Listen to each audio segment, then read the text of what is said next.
आज की हिंदी कहानियों में स्त्री का जीवन, संघर्ष और स्वप्न मुखर रूप में व्यक्त हो रहा है। भूमंडलीकरण और बाजारवाद के बढ़ते प्रभाव का भी चित्रण अपने बदलते स्वरूप में मौजूद है। यह सच है कि आज स्त्रियां पहले की तरह बेड़ियों में जकड़ी नहीं रह गई हैं, पर वे पूरी तरह आजाद भी नहीं हुई हैं। लोग कहते रहे कि अब स्त्रियां आजाद हैं, अब उन्हें किसी की जरूरत नहीं है, पर बातें बेमानी सी लगती हैं जब हम पाते हैं कि स्त्री को आज भी भोग की वस्तु समझा जाता है। जब हम स्त्रियों के जीवन के अनछुए पहलुओं की पड़ताल करते हैं तो पाते हैं कि किस तरह वे हर मोड़ पर अपने लिए संघर्ष कर रही होती हैं।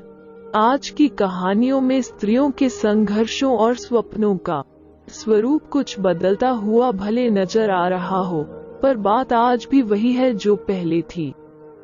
फिर भी हिंदी कहानी का स्वरूप बदल रहा है, क्योंकि स्त्री के प्रश्न बदल रहे हैं।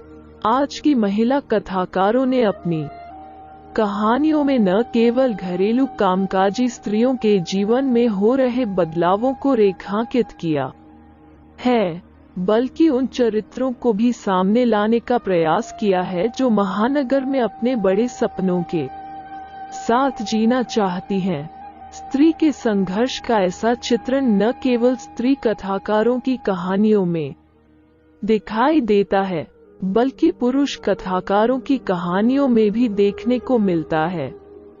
जिस तरह दुनिया की सभी स्त्रियों के जीवन, संघर्ष और स्वप्न अलग अलग हैं, उसी तरह आज की कहानियों में स्त्री के जीवन, संघर्ष और स्वप्न का चित्रण भी अलग अलग रूप में मौजूद है। देखा जा सकता है कि भारतीय समाज में स्त्रियों का आज भी विभिन्न तरह से उत्पीड़न हो रहा है। स्त्री को घर के कामकाज और चूल्हा चौका से मुक्त जीवन जीने की आजादी कभी नहीं मिली। आज भी वे जितने भी उच्च पद पर क्यों न पहुंच जाएं, घर का सारा कामकाज वे ही करेंगी। ऐसा क्यों?